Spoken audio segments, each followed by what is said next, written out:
नमस्कार मित्रों, एक बार फिर से आप सभी का स्वागत है हमारे इस चैनल में। आज के इस वीडियो में टीजीटी और पीजीटी चित्रकला की तैयारी के लिए प्रैक्टिस सेट हल करेंगे। आज के इस प्रैक्टिस सेट में पूरे 50 प्रश्न मिलेंगे और ये 50 प्रश्न आपके एग्जाम के लिए बहुत ही लाभदायक होंगे। तो चलिए आज के इन प्रश्नों को हल करते हैं। उम्मीद है आज का ये वीडियो आपको अच्छा लगेगा। अगर आपको वीडियो अच्छा लगे तो वीडियो को लाइक कर दें, चैनल पर नए हो तो चैनल को सब्सक्राइब कर लें।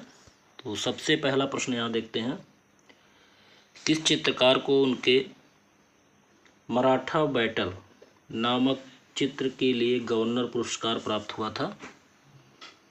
तो 4 विकल्प दिया गया है। तो यहाँ पे सही जवाब होगा ऑप्शन सी, KH आरा।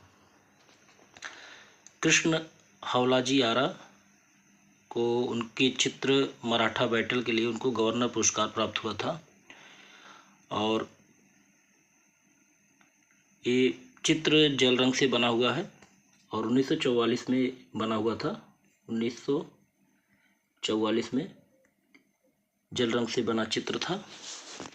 अगला प्रश्न देखते हैं। प्रश्न नंबर अगला है, निम्नलिखित में से किसने मॉनेट की ओलंपिया का अनुकृत चित्रण किया? तो यहाँ पे सही जवाब होगा ऑप्शन बी, हेनरी मातिस। मॉनेट की ओलंपिया का अनुकृत चित्रण हेनरी मातिस ने किया था। ऑप्शन बी यहाँ पे सही होगा। चलिए अगला प्रश्न देखते हैं। अगला प्रश्न है, अनुकरण के लिए प्लेटो ने रिपब्लिक में प्रयुक्त मूल शब्द क्या प्रयोग किया? या अनुकरण के लिए प्लेटो ने रिपब्लिक में प्रयुक्त मूल शब्द क्या था? तो सही जवाब होगा ऑप्शन डी, मिमेसिस। तो प्लेटो के अनुसार कला शक्ति का अनुकरण है और अनुकरण के लिए प्लेटो ने रिपब्लिक में प्रयुक्त मूल शब्द जो है वो मिमेसिस है। अगला प्रश्न देखते हैं। अगला प्रश्न है, नीले घोड़े की मीनार, नीले घोड़े की मीनार किसका चित्र है? तो यहाँ पे सही जवाब होगा ऑप्शन ए, फ्रांज मार्क। अगला प्रश्न देखते हैं। प्रश्न नंबर 55, द आइसक्रीम नामक चित्र के रचनाकार का नाम बताइए। द आइसक्रीम नामक जो प्रसिद्ध चित्र है उसके रचनाकार का नाम क्या है? तो सही जवाब होगा ऑप्शन ए, एडवर्ड मंच। अगला प्रश्न देखते हैं, अजंता की किस गुफा में नागराज सभा का चित्र अंकित किया गया है? सही जवाब होगा ऑप्शन बी, गुफा संख्या 1 में। तो अजंता की पहली गुफा में बाईं भित्ति पर नागराज सभा का चित्र अंकित है। अगला प्रश्न देखते हैं। प्रश्न नंबर 57, गुलू रंग चित्रण तकनीक का प्रयोग किस गुफा में भित्ति चित्रों के निर्माण में हुआ है? सही जवाब होगा यहाँ पे ऑप्शन सी, बाघ की गुफा में। तो गुलू रंग चित्रण तकनीक का प्रयोग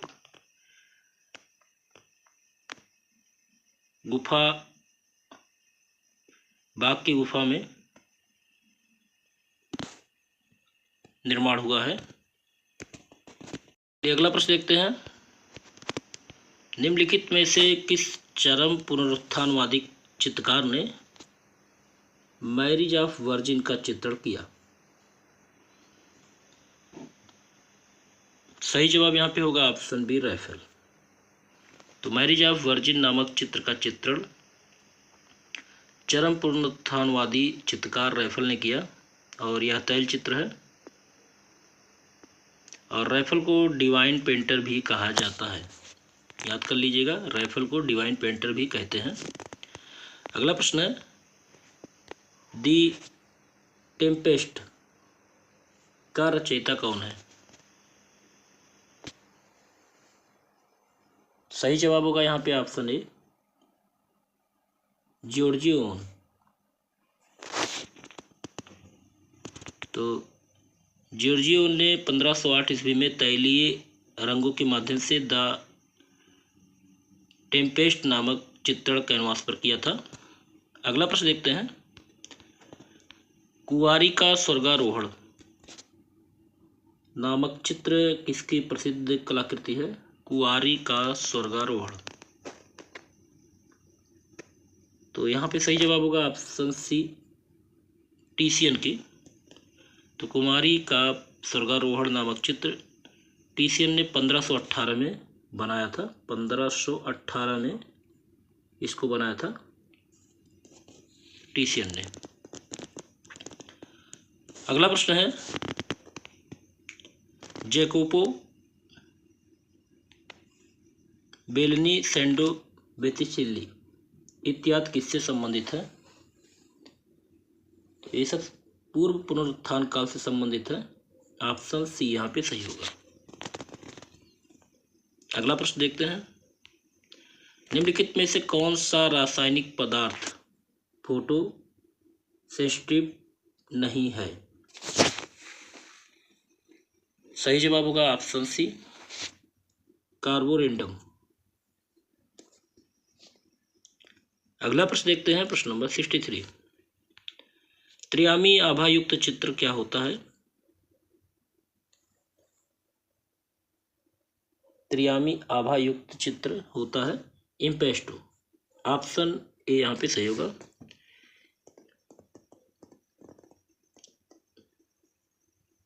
इम्पेस्टो पेंटिंग का एक प्रकार है जो कैनवास पर मोटे तौर पर उपयोग किया जाता है। इसके कारण चित्र त्रियामी आभायुक्त दिखाई देते हैं। अगला प्रश्न देखते हैं, ईरानी चित्रों में किस प्रकार के रंगों का प्रयोग किया जाता था? सही जवाब होगा ऑप्शन बी, सपाट। तो ईरानी चित्रों में सपाट रंगों का प्रयोग किया जाता था। अगला प्रश्न है, तारपीन के तेल का प्रयोग ऑयल पेंटिंग में किस लिए किया जाता है? सही जवाब होगा ऑप्शन सी, रंग को पतला करने के लिए तारपीन का प्रयोग किया जाता है।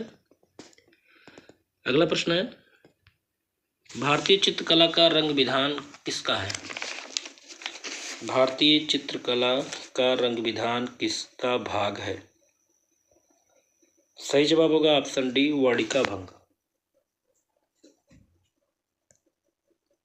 चलिए अगला प्रश्न देखते हैं,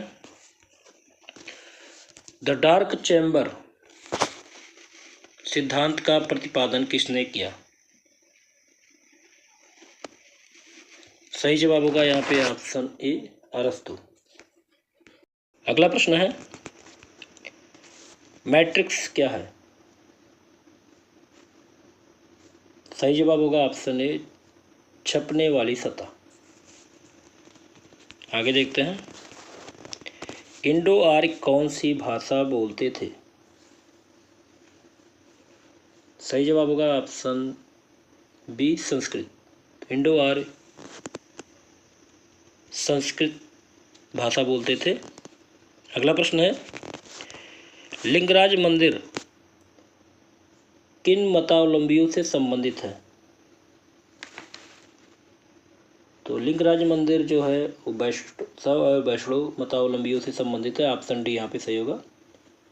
तो उड़ीसा के भुवनेश्वर में स्थित लिंगराज मंदिर है। अगला प्रश्न देखते हैं, प्रश्न नंबर 71, चेरियल चित्रकला किस राज्य में प्रचलित है? सही जवाब होगा यहाँ पे ऑप्शन ए, तेलंगाना। तो चेरियल स्क्रोल पेंटिंग कपड़े पर चित्रकारी करके तैयार की जाती है। अगला प्रश्न देखते हैं, 72, वर्ष 2020 का ज्ञानपीठ पुरस्कार किसे प्रदान किया गया? सही जवाब होगा ऑप्शन सी, अकितम अच्युतन निम्बुदरी, जो कि मलयालम साहित्य के मशहूर कवि हैं। इनको वर्ष 2020 का ज्ञानपीठ पुरस्कार दिया गया था।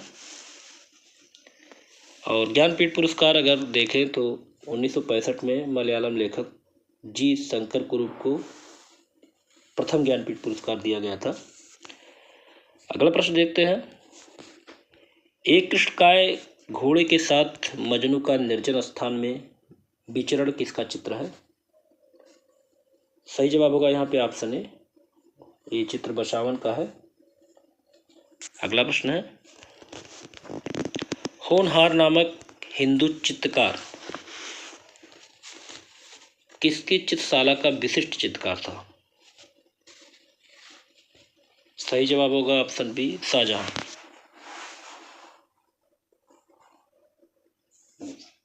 शाहजहां का एक विशिष्ट चित्रकार था, शाहजहां के काल का। और इसके काल में कुछ अन्य हिंदू चित्रकार भी थे, गोवर्धन, बालचंद्र, अनूप, विचित्र, चिंतारमण।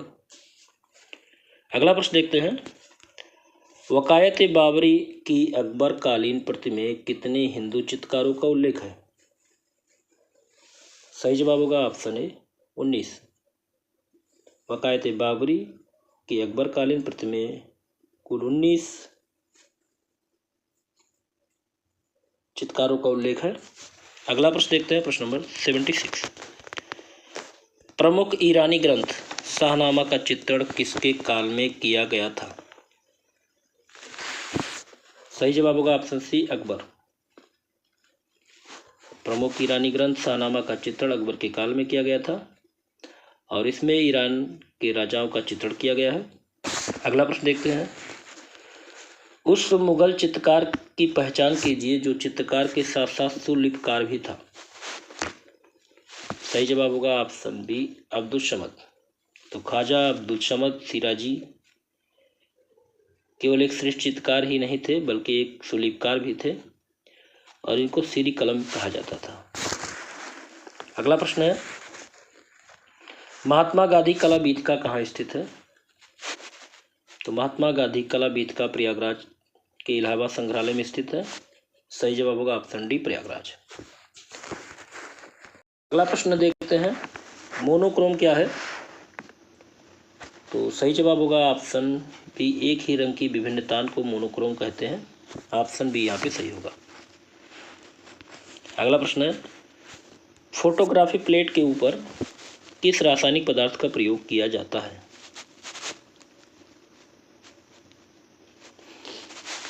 सही जवाब होगा यहाँ पे ऑप्शन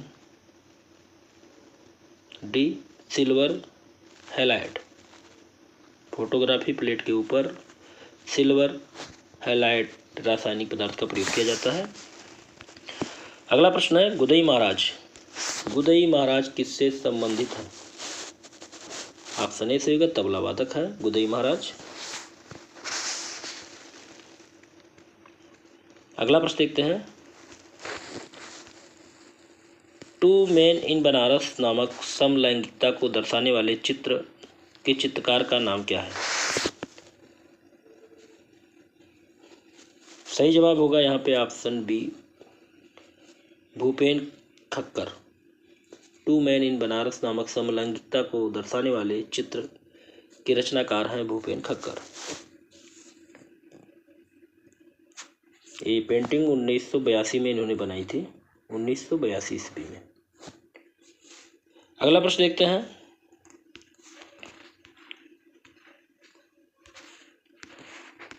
स्पिरिचुअल इन आर्ट के लेखक कौन है? सही जवाब होगा ऑप्शन बी, कैंडिस्की। रूसी चित्रकार और कला विचारक थे कैंडिस्की। ये स्पिरिचुअल इन आर्ट के लेखक भी हैं।